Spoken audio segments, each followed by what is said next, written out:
None of us were wanted, but Diamond was born first. She had it the worst. She was the one who took away our mother's childhood, and Mom never forgave her for that. So she didn't let Diamond have a childhood either. She had to take care of all of us. I remember the day my little brother came home from the hospital. Diamond had to start watching him right away. She was only 10 years old at the time, but she was doing bottles, diapers, everything. She never got to play. She never got any friend time, or if she ever did, she had to bring my little brother along in a stroller. And when our little sister was born, it became a double stroller. Diamond made sure we ate. My mother was weird about food. She'd always make us dinner on Sunday, but the rest of the week, we were hungry all the time. Diamond just kept feeding us snacks. Welch's fruit snacks, Cheez-Its, honey buns. I can't stand the taste of those things anymore. None of us can. There was only one bedroom in the apartment. It was the bedroom for my mom, and that is where the hitting happened. There was a lot of it. Diamond got it worse. She tried to shield us from it. Diamond's dark. She never bruised. She welted. She'd come out of the bedroom crying. She'd say, I'm fine, I'm fine. And she'd tell us to go watch SpongeBob or read our books.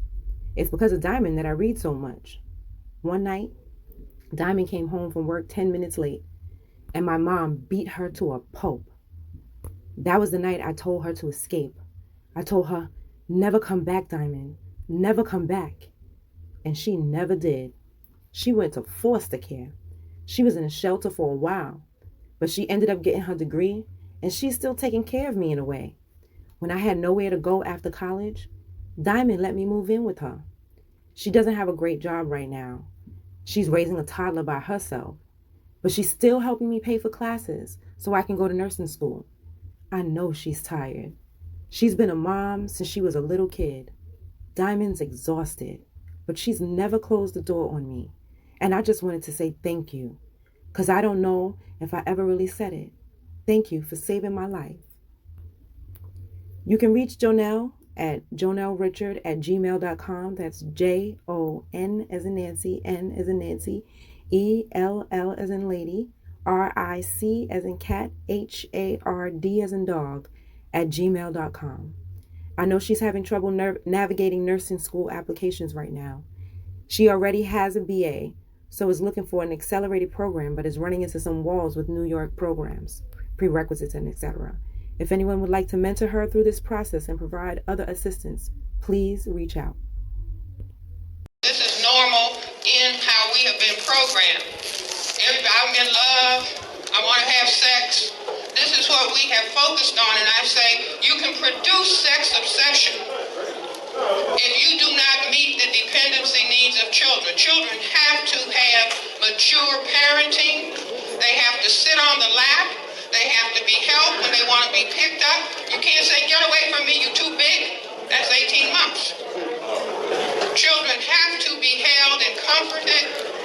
If they don't get it, they will be vulnerable to alcohol, they will be vulnerable to drugs, and they will be vulnerable to sex obsession and vulnerable to sexual abuse. Because children want to be close, they need that closeness. And little children, young people are not in a position to do that. Don't feel bad. But somebody 17, 16 can't take care of a child for 25 years. You need to be old. Wow. See, old. And I say, under the conditions of the war, no more than two, no closer together than 3 years apart. So everybody has a chance to get their emotional needs met. And to be strong so that when they go to school and the teacher says, now boys and girls, we're going to learn how to count, or hopefully they learn to count before they go to school. But for the teacher to say, now this is what we're going to do, the child who hasn't had their emotional needs met, hasn't been given that security. The child will say, I can't do it. And then somebody will attack the child and say they're lazy. No, they just have not had their emotional needs met, because when children are held and given sufficient emotional attention and help, they will eventually say, let me down, let me do it, I can do it. But if they don't get held, they'll always be whining.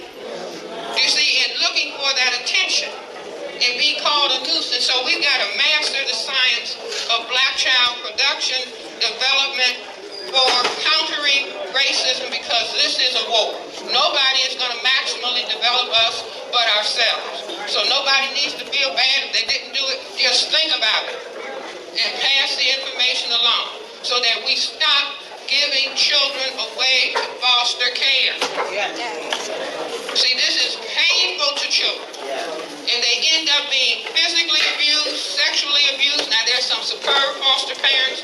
I'm not talking about them. But children have been mistreated when other people are taking care of them.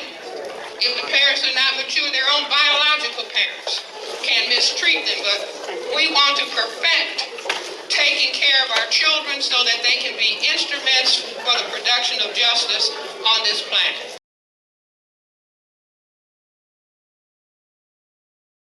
Sign up for free text alerts. You can find the link in my bio or in the description.